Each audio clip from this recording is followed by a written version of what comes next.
And we're back. We here, okay? What do you want from us? How much more do you want from me? And we're back.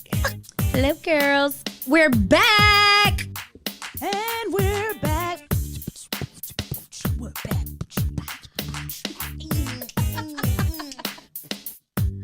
And we're back.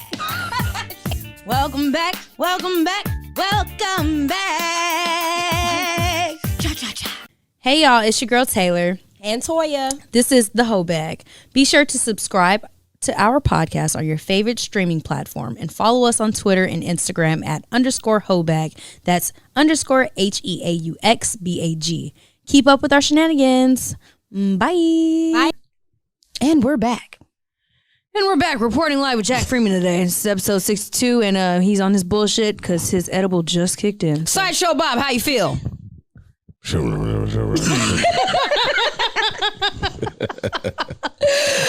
up, y'all? Y'all good? Well, yes. How are you? Welcome to the Hoaux Bag podcast. Thank you. It's early in the morning. You know, it is. We do our best thinking in the morning. Do we? Well, congratulations. Thank you so much. You about to drop your mixtape. That's what's up. About to drop the mixtape. What's going to be the name of it? DJ Drama. What's the name of the mixtape? Fuck that shit. Oh, Lord. Black China. Gangsta Grizzly.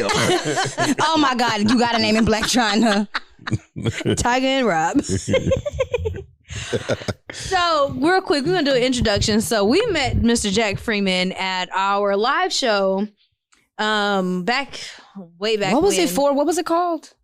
The one, girl, Kanice was on the episode. It's okay. It's early. We're sorry.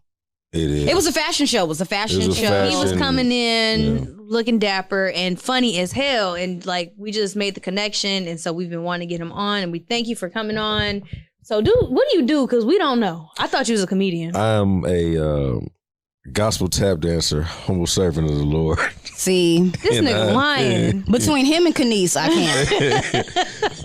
No, I'm a singer, songwriter. Let me hear you sing some. I'm not finna sing. Ooh, woo, woo, woo. What kind of songs do you sing? Oh my God, that is not how he sing, y'all. What kind of songs do you sing? What type of shows do you do? I'm an R&B songwriter. Okay. You be singing like the new neo soul or the old like R&B? I don't really like the term neo soul. Okay. I think that where my music kind of lies is somewhere on the spectrum of like R&B and blues and soul and all of that. Kind of like you never know what I'm going to end up making that day. Okay. I like it. We never know what we're going to record. At all. Right. Yeah. We be winging it, y'all. You out here freestyling? Yes. Yeah. Hey. Yeah. Okay, so that's all you do. I thought Taylor was gonna jump on that thing. I thought she was gonna like, okay, yeah, so that's it. She was trying to catch the beat, like, yeah. So I do that. I do that full time. That means I don't have no job. And you do modeling, I feel like. So I do are you every a now and then. PPP scammer? Yeah. Like, how do you have income? A PPP scammer? You got like two. I mean, you get paid to do. I get paid to entertain y'all, man. They pay y'all? I'm playing. I was gonna say, I know you ain't getting actually, I was about to say, like, it really depends on who you're talking about, because some of them don't pay. I'll play it. He like, yeah, we gonna roll the credits and let y'all know. Yeah. we gonna post the invoices at the end of this. Look, let me tell you something. Slime and Ice Machine, Marvin Zindler. Okay, news. Let's go. All right, so we're going to get into Twitter news. I don't know if you guys have seen this or not, but there's a post going around, and it's some Hispanic guys that are at work. I'm assuming they're in the construction work, but they're having a lunch off. And in the lunch off, I thought that was the cutest thing. All the guys are like showing what their wives cook for them and all of that. My favorite one was the guy whose wife made him some rice with a little bit of gravy on top. And the dude on the side was like, oh, that ain't it, Papa. I thought that shit was hilarious. And that ain't it, Papa. No. His wife don't love him no more. I'm talking about he just got the drippings from the gravy. He didn't even get no gravy. You know when they put the food up? So yeah, with the little cook-off, I think that's just the cutest little thing. That is cute. So would you say? Wait, I got 2 more things I wanted to read after it. Oh, you was just quiet. I didn't know. Because I said, so I'm about to say 2 more things, and you was like, let me say something. Oh, my bad. Okay. Okay. So I thought that was just the cutest thing. So I went to, of course, reading under the comments, and one was somebody that said, it was a woman. Most of y'all wanting this treatment from women y'all cheat on and are inconsistent with, laugh out loud. Only the good men deserve this treatment. Happy for the kings out there getting the treatment they deserve with a crown. And if you're doing this for the first kind of dude I described, stand up. It's like that one country girl be saying, stand up. So somebody else said, Mexican men work every day and give their whole check to their wife. Why would a woman not want to cook for their man like this? Y'all want meals like this every day when we both working 50 hours a week and splitting the bills, cutting the fuck up. No, sir. It's crazy on the internet how something so cute and innocent and sweet can just, you get on them comments and it's like, damn, we can't have shit. It's very odd. I mean, look, I would just rather people not project their own problems with their relationships and stuff like that on other people. Like, I would rather you just not lump me or lump yourself into anything that I got going on, because you are you're clearly not healing from whatever it is that you got going on. Hurt. Yeah. But it happens every time. It's like everything that might be thought of as cool or cute or whatever, folks get in the comments and just start arguing about shit that don't even matter. It was like somebody gets on the internet, it's like, I like oranges, and then somebody says, so you're saying apples aren't good? That's right. Every time they do it. Wow. So you saying pineapples aren't so sweet? what you're saying is, like, no, I did not say any of that. I never even mentioned the pineapple. I said oranges were amazing, and you just, I don't understand it. It's just, you said the right word is projection. Literally, it's definitely a projection. Like, I'm never gonna be a Mexican man, so I don't know what that means. Or like, look, I'm always a proponent of doing what works for you. So if that man come home and give his check to his wife, it might be the only check they got coming in. And the way that they're talking, it seems like it is the only check that they got coming in. So, if you don't want to work, find you somebody that don't want you to work. right. If you want a job, if you got other things that you got going on, find you somebody that's supportive of you doing what you do. You know what I mean? I seen a post that was like that. I wish I had it in front of me, but it was basically them saying, if you feel like you want a man that pays all the bills, you need to actively find you a man that is in agreement with you not paying anything and him paying everything. The problem with us is we're so busy trying to make other people be on the same page as us, and that's where the conflict lies. Yeah. I'm gonna just say, be careful, because you can fuck around and be 45 still trying to find you a man that's gonna do that, and then you've never accomplished anything. You skipped over some good people just because you wasn't gonna settle for somebody who didn't pay all of the bills. And also be careful, because if you looking for that, are you like half-ass working when you could have been whole-ass working? Like, I'm just, That'd be the point. Or there's more. Or you could find that guy who gives everything, pays for everything, but sucks at everything else. That part. So, I mean, it's cool. Like, it's all, like, everybody wants to be financially stable, and everybody wants to be able to provide and, and do all that kind of stuff. But some men are literally just providers. They're not emotionally here. That was my grandpa. Now that I think about it. Also, some of these men all across the board, but especially the rich ones, because people think that rich people don't do these things, or men with a bunch of money don't do these. Some of these niggas are abusers. And actually, when you have more money and more power, you're probably a worse abuser. We have more.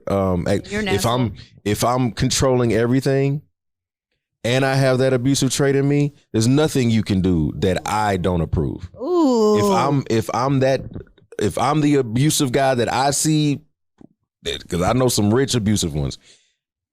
It ain't no question of like what you want to do. It's about what I want you to do because I pay all the bills and you supposed to support the things that I think and the things that I feel and all of that stuff. So like, yeah, if you have a grievance, just know that I pay all the bills and that's what you asked me to do. So question, do you think that somebody with a dominant personality like, he need to pay my bills, and then somebody who's also somebody who makes a lot of money, you would think they had a dominant personality, do you think they could be together? They could coexist. They could, but it just depends on, right? I mean, there's a lot of missing in it, most likely. I mean, I don't know, like, because I also don't really see, I don't necessarily see I don't see a woman like being really gung-ho about having her bills paid all the way. I don't really see that as dominant.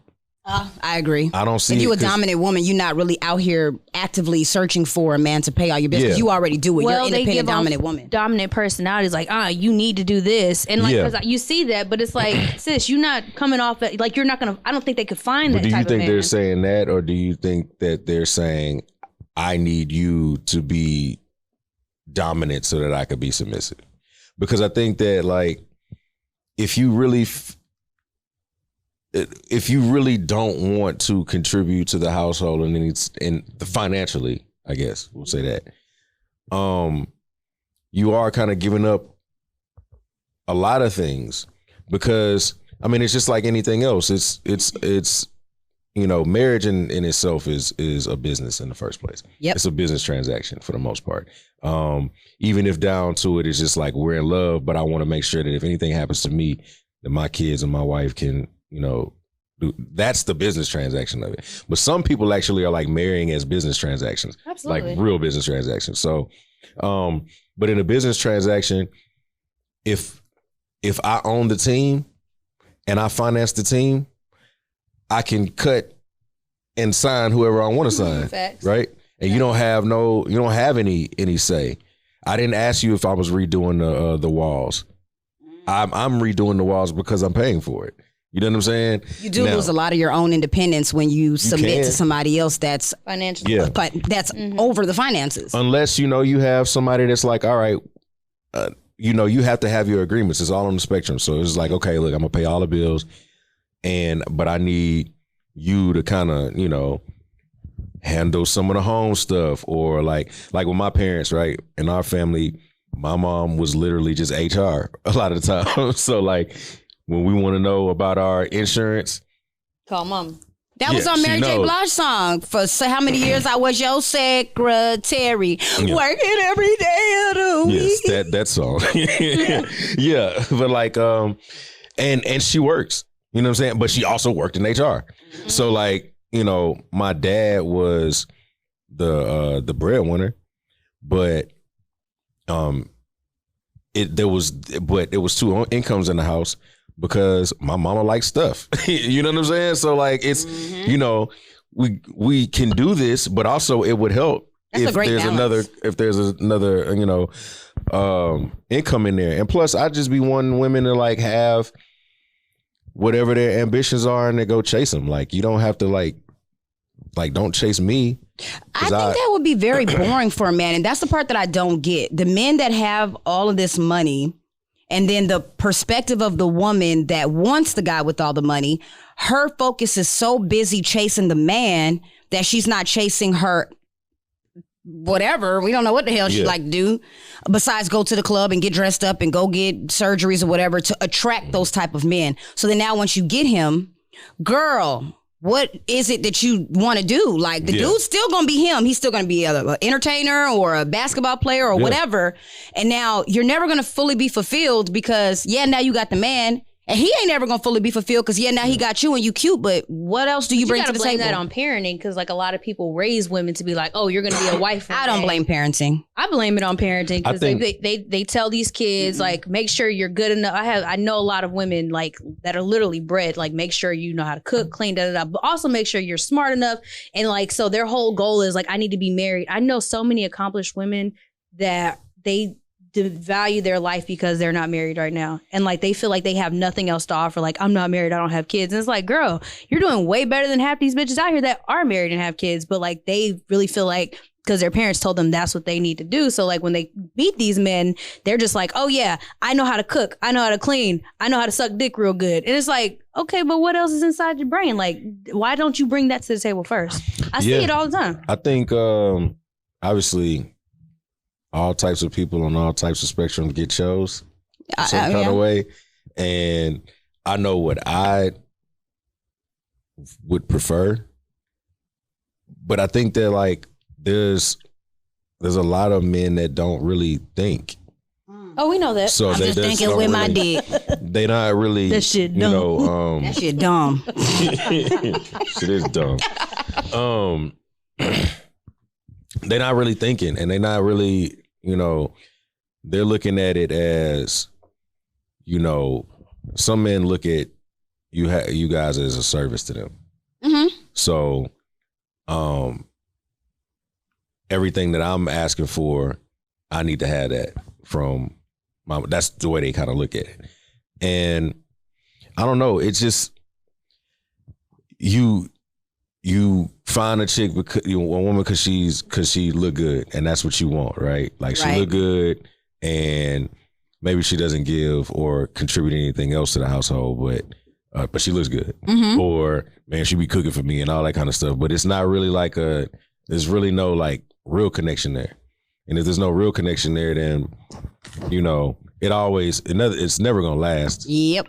It's never gonna last unless y'all just know and understand that both of y'all just gonna be cheating on each other for the rest of y'all lives or whatever it is. But I think, and tapping into that cheating on each other for the rest of your lives, I think a lot of stuff that you were saying holds a lot of weight, because if there are these women that are going through life and the only thing that's on their radar is being married and having that breadwinner man and whatever, and even if they are going to school and they have this bachelor's degree or whatever, mm-hmm. because they were looking still for those men in school or whatever the reason is, mm-hmm. I think that once those two people finally do get together, mm-hmm. it still goes back to that transactional business thing, mm-hmm. because now you do have to really look at what are you bringing to the table. So yeah, if you're bringing these looks or you're bringing that and you're bringing this, now I'm expecting you to cook for me. I am expecting you to do all of these services for me, because what she was expecting, he's still providing money. Right. So then why are we complaining at the end of the day if you getting what you wanted, but now you want a little more? Yeah. I wanted to say something earlier when he said that. So I was hanging out with some older women the other day, and I guess one of them, her daughter had just recently went to college. She met this guy. He's like, I want to get married, da da da. And so she was like, all right, come on to the house. She's like, I'm just letting you know, if you marry my daughter before she finishes college, I'm gonna hand you her student loans. I'm gonna hand you her car note. I'm gonna hand you her insurance. Can you take care of her? Mm-hmm. I can give her to you debt free if you wait 2 years, or you're going to be the provider, because that's what you're saying you could do. Have you taken all of this into account? She is on a track right now, and she's going to stay on that track. That sounds like an arranged marriage. But I was like, that's like, wow. Like because she knew the life she had for her daughter. She's like, and I'm not saying y'all can't get married, but she was like, listen, she was like, this is what sis comes with. She's ambitious. She's all these things. And like, I thought, and then he was like, well, I can wait. Yeah.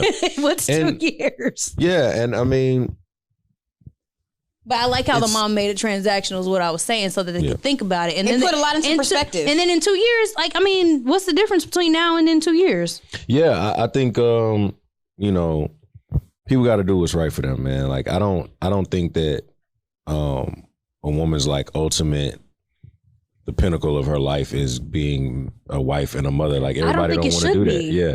And so if you have a life that you want to live, if you got a job that you want to chase after, like, you know what I'm saying? Like a woman's not really trying to go to law school just so that she could then have her life interrupted from law school and then never really go back. Like I know it happens a lot, mm-hmm. and everybody has their own stories and stuff like that. But like, a woman should have something to shoot for, whatever it is. If your ultimate goal is that you want to have kids and you want to be the best mother that there's ever been, because that's who you are and that's who you are. But if you want to be a CEO or an attorney or a doctor and all of that stuff, you should do that too, because in the end, you know, there's gonna come a time where there's men coming in and out of your life, or relationships go awry and all that kind of stuff. And I think that sometimes one of the things I think sometimes women take on the personality of a man a lot of times, and they absorb everything that we have going on, and then they become the man. Like, I don't really necessarily need you to become me. I don't want you to become me. I want you to be the person that you were when I met you, and I want you to do the things that you did when I met you. Oh, I broke up with my ex because of that shit. Sometimes you change for people and you think you're doing it for that person, and in all reality, it's like, no, when I got you, we were attracted because of who you were.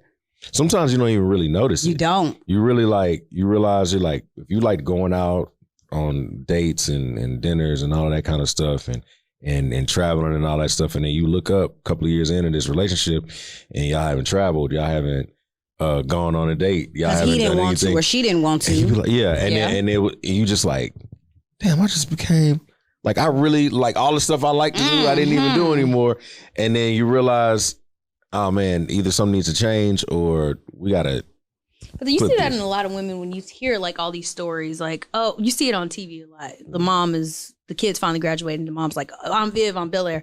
I could finally paint now because my kids are older and my husband, and it's just like women get lost in. We have to sacrifice a lot. Choose between being a good mom, you know, all this stuff. And I'm glad that our generation, and specifically, I can't wait to see what Gen Z does. But like, we're changing that. Like, you could do both if you want, and you don't have to do both if you don't want to. If you don't want to be a mom, you don't want to be a wife, you don't have to do that shit. And see, that's why I said I don't blame parenting as much, because I think at the end of the day, our parents only knew what they knew, so they were teaching us from what their parents taught them. So my grandmother definitely taught me and my sister, y'all better make sure y'all get y'all a husband, y'all better make sure y'all bring y'all ass in here and learn how to cook and da-da-da. A lot of that I'm glad she did teach us, but now that we're older, we're unlearning those things and saying, this ain't healthy. No, I agree with you, but I don't agree with you. But I can't blame a parent for that. We have our both. Right. Disagree, because I think a lot of our generation is unlearning parenting. We're fucking 30, y'all. Like, so it's like we wasted our 20. But what I'm saying is we're doing a lot of unlearning. So it's like by the time you decide who you are at 30, which we are young, you still gonna, if you out there looking for the type of man that you want now, you might wait till you're 35, 40 to start having kids and stuff. If you decide, and it's like, if you decide to have kids at 20 and got married at 20, and then you're undoing that trauma on top of the stuff that your parents doing, it's just a lot. It is a lot. So I think it's, some people are stronger. I think we're very mentally strong women, but then you see a lot of women right now, like they feel like they failed in life, and you're only 30. Or these young little hoes, girl, getting on Beyonce's internet talking about, ooh, y'all, not y'all being 30 and bitch, look, not ho. y'all being 17 looking 30. Exactly, because I'm 32, ho, and a lot of y'all look a lot older than me. And stressed out. You know what I'll say is, bitch, I'm done. If you're like in your early 20s and you feel that way about you feel a certain way about people over 30 doing it, I'm gonna let you know. Life gonna kick your ass. Wait till you. What my daddy say? What my daddy say? Keep on waking up. Yeah. Because like the thing is, I don't know how many really young people like are watching this, but like.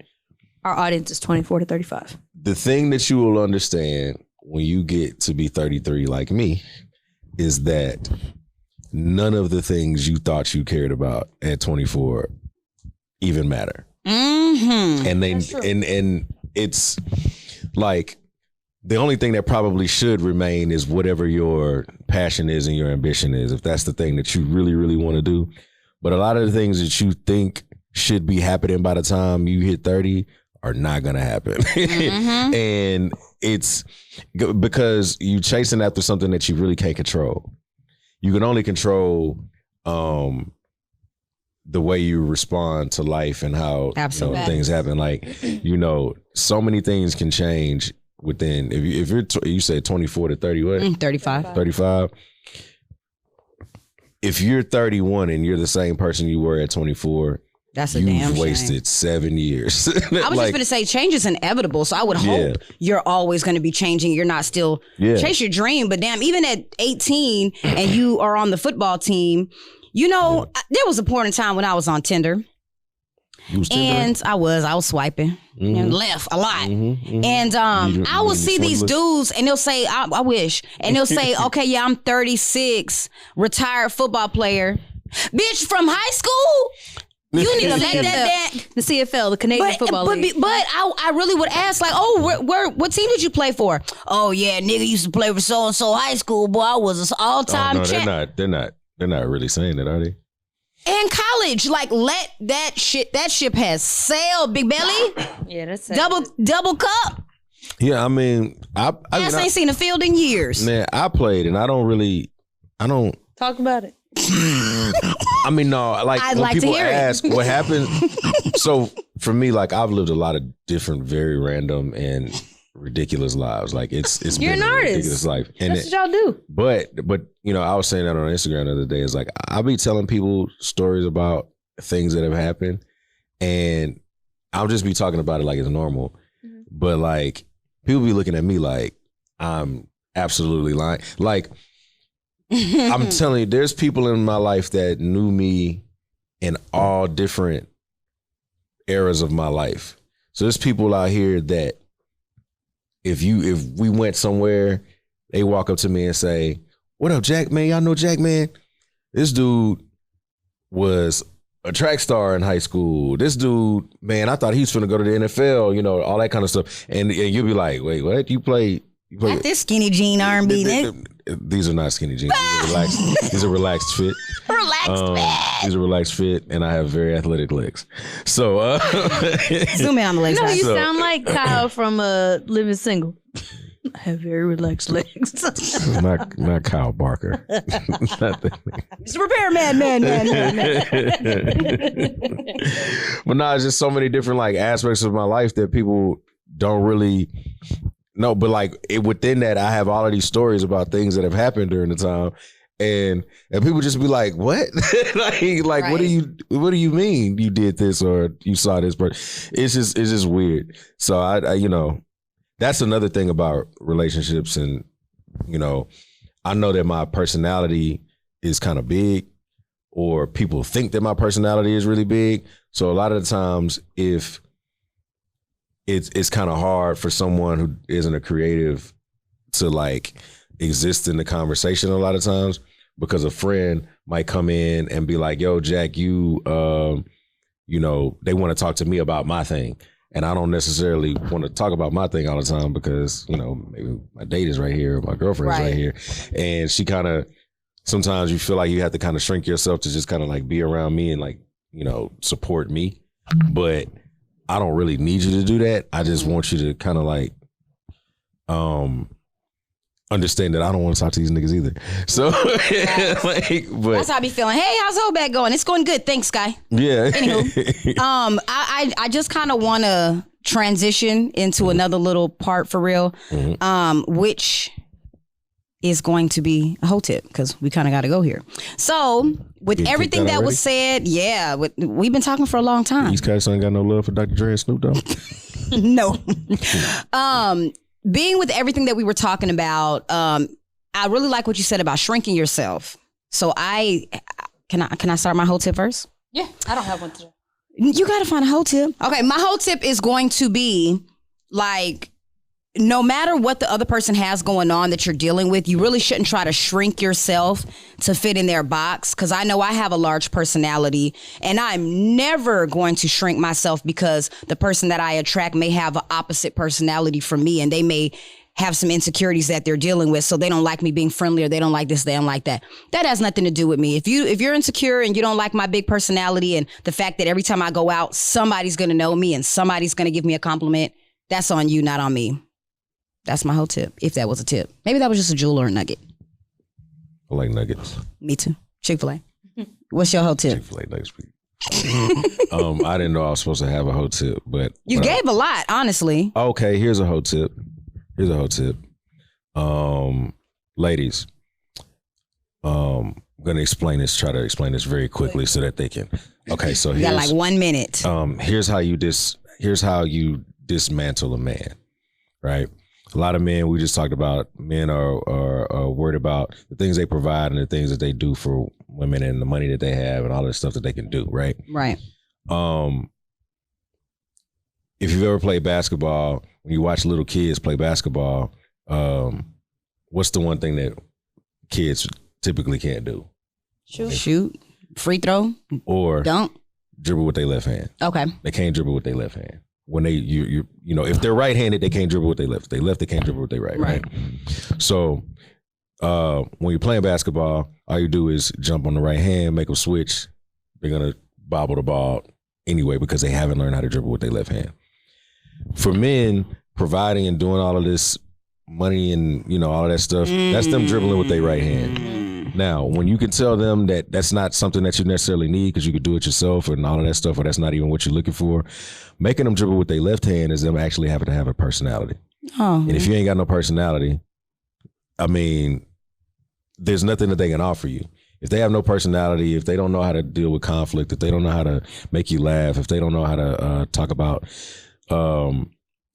communicate their feelings or even help you communicate yours or anything like that, like all of the emotional things and all of the mental things that have to do with actually being a human being, if they can't do that, then they're dribbling with their left hand a lot of times, and they're not really contributing to anything else. Absolutely. So, but if you like one-sided men with right hand personality, yeah, you know, then that's your thing. But that's my whole tip. That's my whole tip. How to dismantle a man? Make people have personalities. Shit. Yeah, it'd be nice. Thank you for that. You know. So that was our episode with Jack Freeman, and on that note, bye.